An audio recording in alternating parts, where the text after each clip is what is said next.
Bonjour à tous, je suis la voix qui vous accompagnera tout au long de cette journée au domaine de Broglie.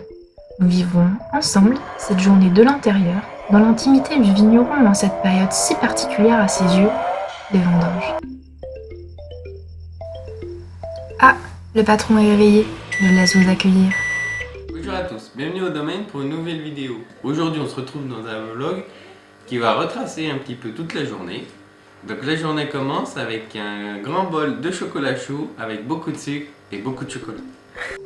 Et oui, il faut surtout pas sentir le goût du lait dans le chocolat chaud. National le monopole de cette thématique. Ils accusent ouvertement le gouvernement de laxisme. 7h40, le petit déjeuner est avalé, il est temps d'aller travailler.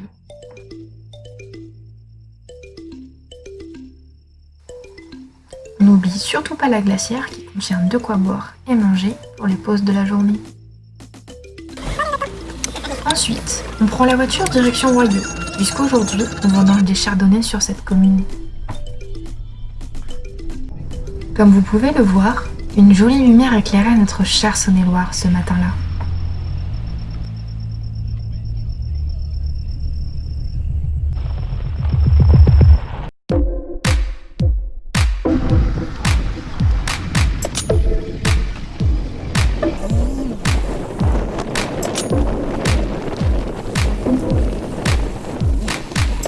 Ouais, c'est que un début.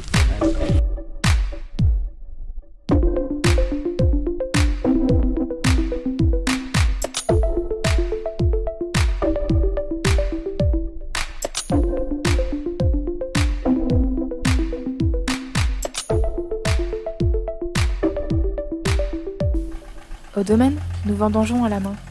Il n'y a pas de porteur puisque nous n'utilisons pas de hotte. Une benne pouvant accueillir jusqu'à 400 kg de raisin a été montée sur l'enjambeur pour récupérer le raisin coupé. C'est donc ça que vous voyez à l'avant de l'enjambeur.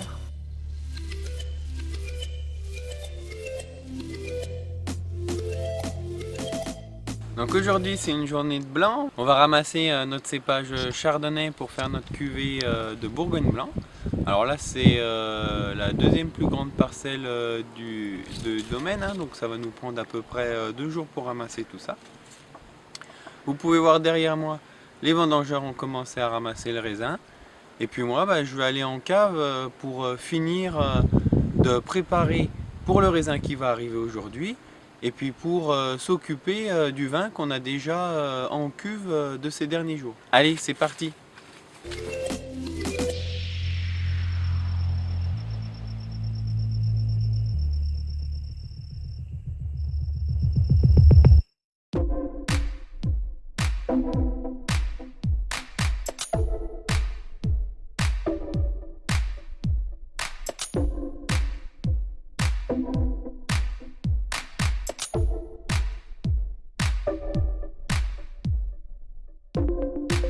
Allez, premier travail, c'est évacuer ce tas de rafle qui est issu des rouges qu'on a rentrés hier soir pour nous faire de la place pour permettre d'accéder au pressoir.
Là tu mets que la densité que tu trouves, hein, tu mets pas la densité corrigée. Donc là aussi les matins on fait, les matins ou assez régulièrement, on fait le suivi des densités des cuves pour savoir où elles en sont. si tout se passe bien. Donc en général, c'est pas moi qui le fais, c'est l'apprenti. Il note tout sur ces fiches-là où on répertorie tout ce qu'on fait sur les cuves. C'est pas très compliqué, on note les densités, le nom de la cuvée, bref, tout ce qu'on a besoin pour avoir un suivi et savoir ce qui se passe dans nos cuvées. Donc là aussi, petit travail du matin, vérifier les températures sur toutes les cuves, voir celles qui sont à bonne température et puis celles s'il y a besoin d'ajuster, soit en chaud, soit en froid. Bon, cette année, on est plutôt à refroidir la vendange.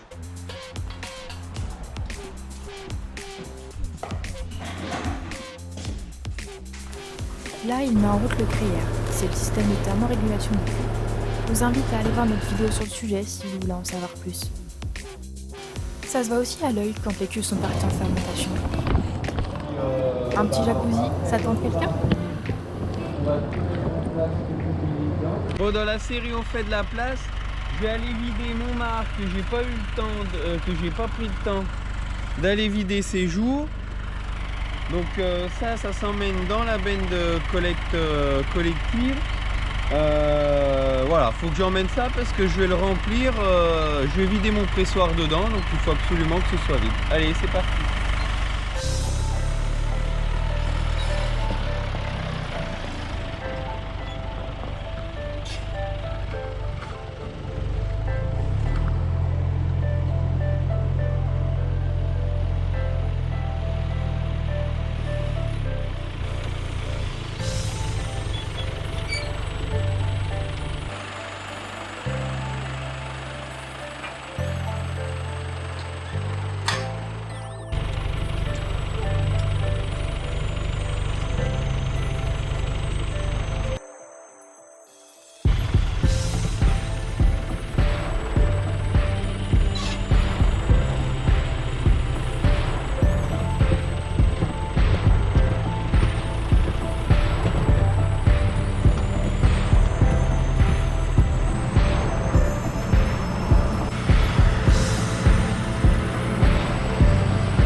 Attention, vous êtes prêts pour un tour de magie? Tadam! Ah, m'en voulez pas, je vous ai prévenu pour un tour de magie. Pas le tour de magie le plus ouf de l'univers.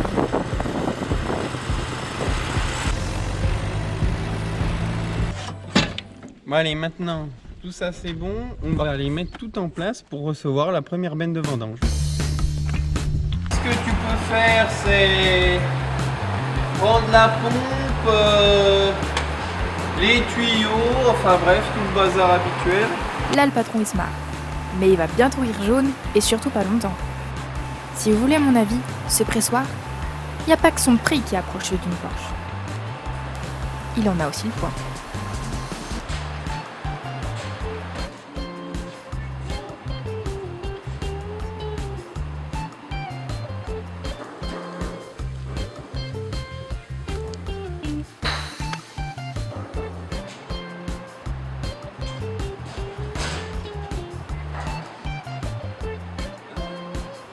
Ouais, et on n'aime pas trop lui rayer la carrosserie à lui non plus. Bon, blague mise à part, comme vous pouvez le voir, il est en train de mettre l'élévateur en place. L'élévateur, c'est ni plus ni moins qu'un escalator à raisins. L'élévateur reçoit les raisins qui étaient dans la benne et s'occupe de les acheminer dans le pressoir. Mais pour voir tout ça en fonctionnement, il va falloir patienter un peu, parce qu'il y a encore pas mal de choses à mettre en place. Enfin, surtout à ajuster.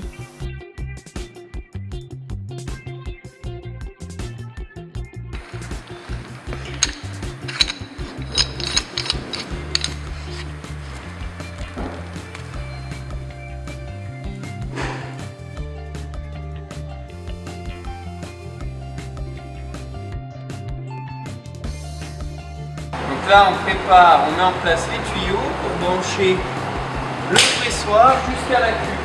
Ah, et d'ailleurs, en parlant de cuve,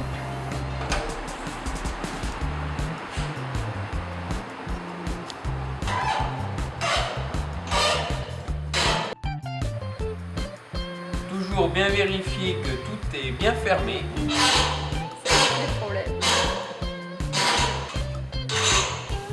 la conclusion de cette ultime 357e vérification est que toutes les vannes de cette cuve sont bien fermées. Au même moment, le jeune padawan du domaine installe le système de pompage qui reliera le pressoir à la cuve.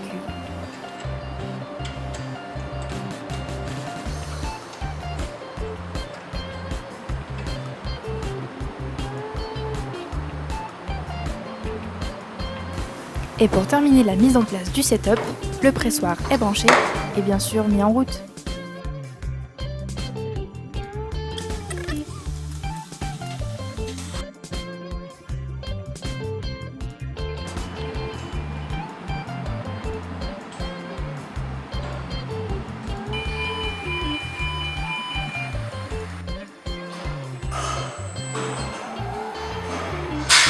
Tout est en place, on va aller couper encore quelques raisins pour compléter la benne et on revient décharger. Là, il est 11 h, la première benne de la matinée est remplie. Donc je l'emmène au cuvage pour la vider et la mettre dans le pressoir.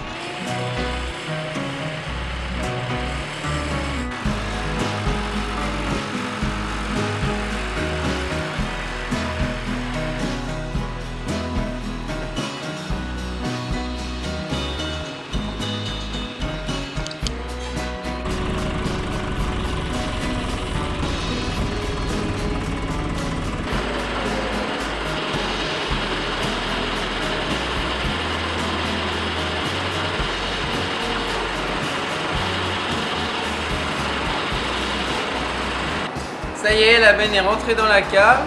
Il ne reste plus qu'à décharger la vendange pour aller la mettre dans le pressoir. Là, je vais aller boire un coup parce que j'ai grave soif. Vous allez tout voir en fonctionnement maintenant.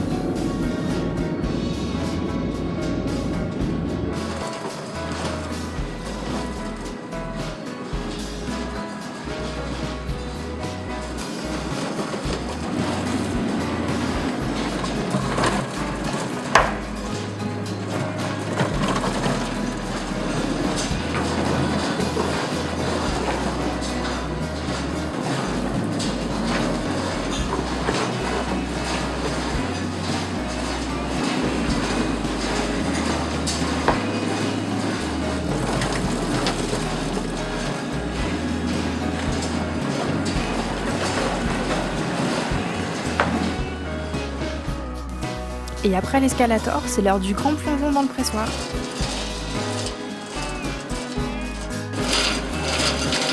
Si vous voulez en savoir plus sur ce dernier, on a fait une vidéo à son sujet.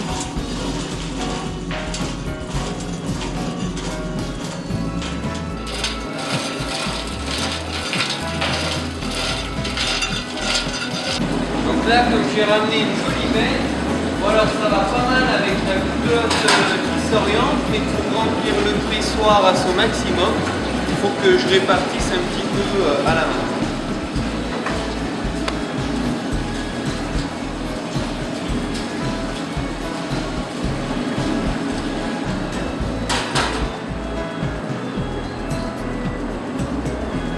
Je vais recompléter un peu. Ok.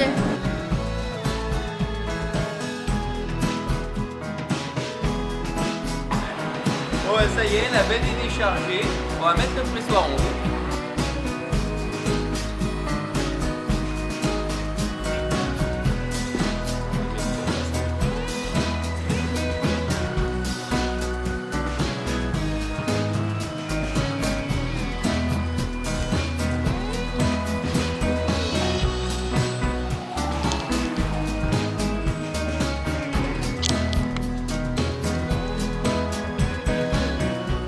Comme vous pouvez le voir, le pressoir, bon, il n'est pas complet, on pourrait en mettre un peu plus, mais en gros cette benne là elle fait ce volume là de vendange dans le pressoir.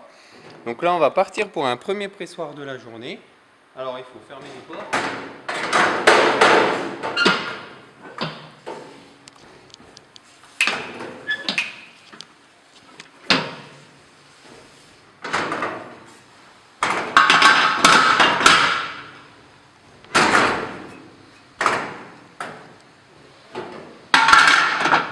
Bon, juste pour plaisir, ça c'est pour rassurer tous les boulets vignerons. Ah. Vous n'êtes pas les seuls à vous rendre compte que vous n'avez pas mis les portes dans le bon ordre quand elles sont quasiment toutes en place. Donc là, je vais choisir mon programme. Là, le dernier pressoir que j'avais fait, c'était des rouges. C'était nos premiers cuvées de rouge, donc il faut que je fasse attention. Il faut bien que j'aille chercher mon programme de chardonnay qui est enregistré. Parce que les temps, les cycles de pressurage ne sont pas les mêmes. Donc je fais le pressurage adapté à ma vendange. Voilà, donc là, je suis bien en chardonnay. C'est du chardonnay. Je mets en route. J'oublie pas de mettre en route ma pompe automatique. Voilà, donc là le pressoir il va se vider tout seul comme un grand et le jus va aller directement dans la cuve. Là c'est parti pour 2h30. Maintenant il est temps d'aller manger. Avant, on vérifie que tout fonctionne bien. Ah, ouvrir la balle.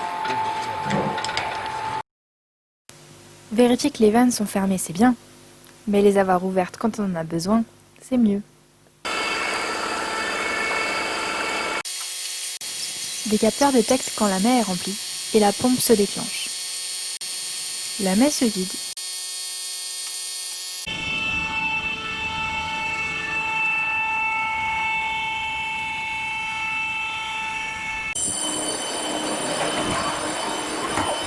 Et la cuve se remplit. Allez, on laisse le presseur travailler et maintenant on profite du calme pendant la pause déjeuner. Donc ça y est, on a fini de manger. Mon pressoir est en train de tourner, donc pendant ce temps-là, je vais m'occuper un peu du vin. Là, j'ai ma cuve de Mâcon rouge qu'on a rentrée hier, que j'avais pas encore sulfité, donc j'en profite pour le faire.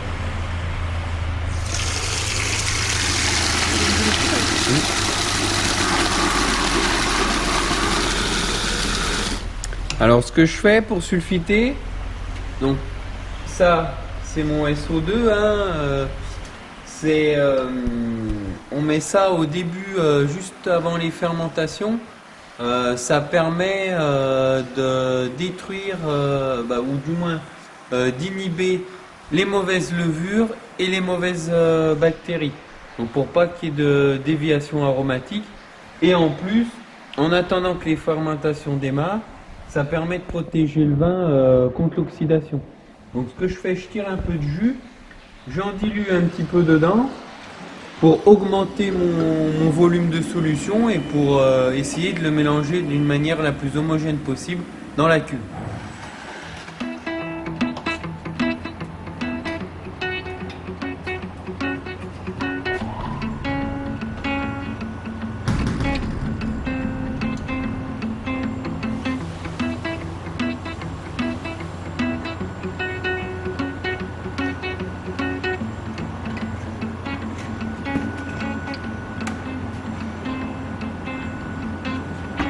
C'est d'autant plus important de le faire pour l'oxydation avec de la vendange en rentrée très chaude comme hier, qui est autour des 26-28 degrés. Plus il fait chaud, plus le raisin est sujet à l'oxydation.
Là sur mes pressoirs en route, je vais aussi ajouter un petit peu de SO2.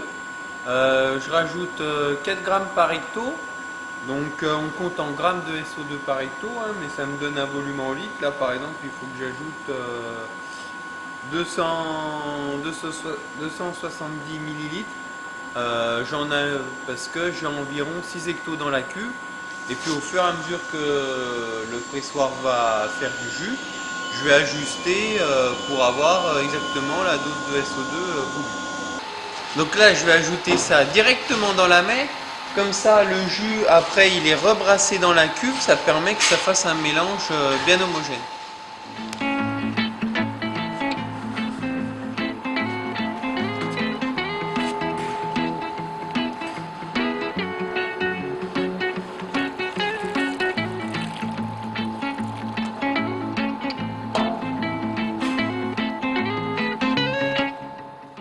Mais pour en savoir plus sur notre utilisation du SO2, n'hésitez pas à aller voir notre vidéo qu'on a fait consacrée sur ce thème.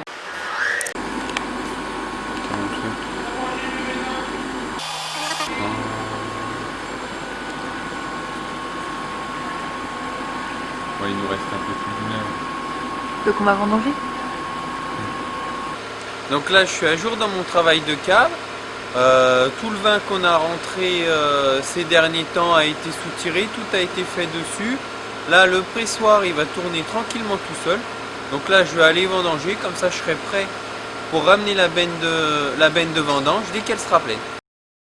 Les 3 heures, on a rempli une deuxième benne, elle n'est pas complètement remplie, mais ça fait l'équivalent d'un pressoir. Alors allez, on va aller vider ça. Mais avant de vider cette nouvelle benne, il va falloir démarcer le pressoir. Alors, c'est reparti pour un petit tour de John Deere.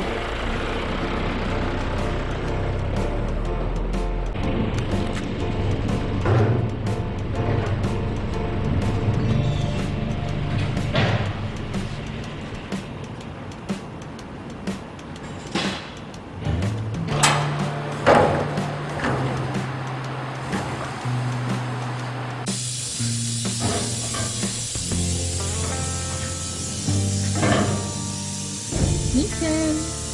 C'est bon, j'envoie la...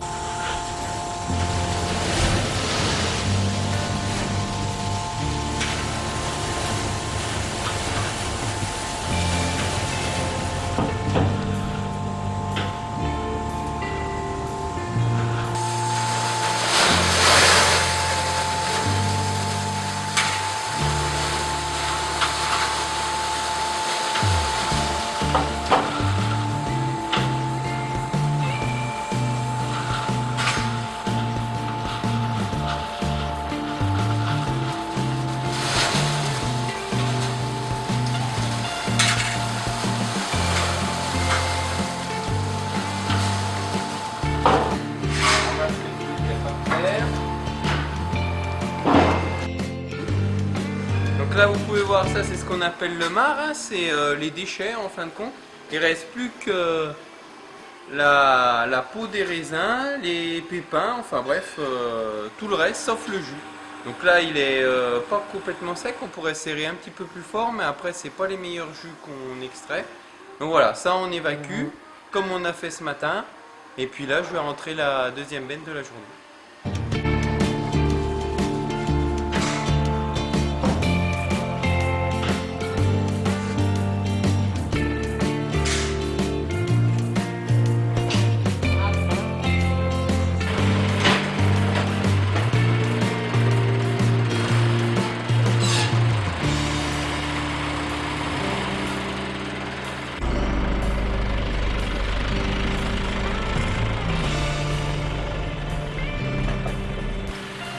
– 16h05, l'heure de rentrer la deuxième benne.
là, on a fini de décharger cette benne. C'est notre deuxième benne de la journée.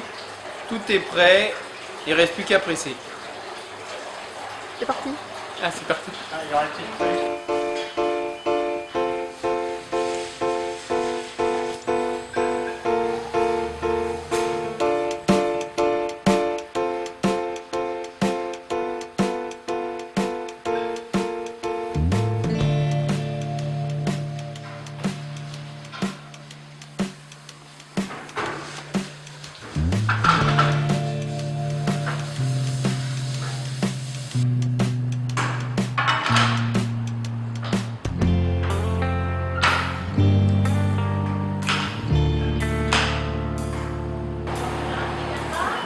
Et c'est parti pour le deuxième pressoir de la journée.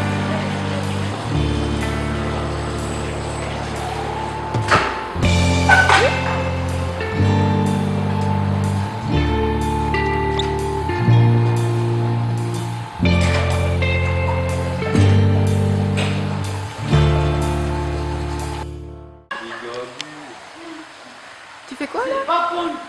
À goûter. Faut bien prendre des forces avant la troisième benne.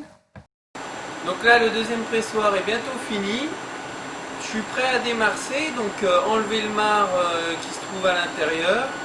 J'ai ma troisième benne qui va arriver, donc je vais faire un troisième pressoir. Ça sera le troisième et dernier de la journée. Ça va me mener jusqu'à environ 10 heures du soir. Après, il restera plus que le lavage. Tout sera prêt pour demain et on recommence. Le pressoir est rempli. Je ferme et je lance le dernier pressoir de la journée. Il est 20 h, il va donc se terminer à 22h30. Pendant ce temps-là, je vais laver le matériel qui est possible de laver, le tapis, tous les petits outils et tout. Et après, je démarcerai pour que ce soit tout prêt pour demain, lavage du pressoir et la journée sera terminée.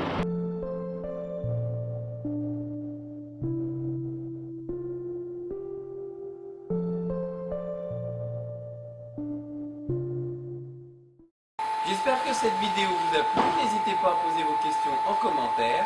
À la prochaine au domaine. Au revoir tout le monde.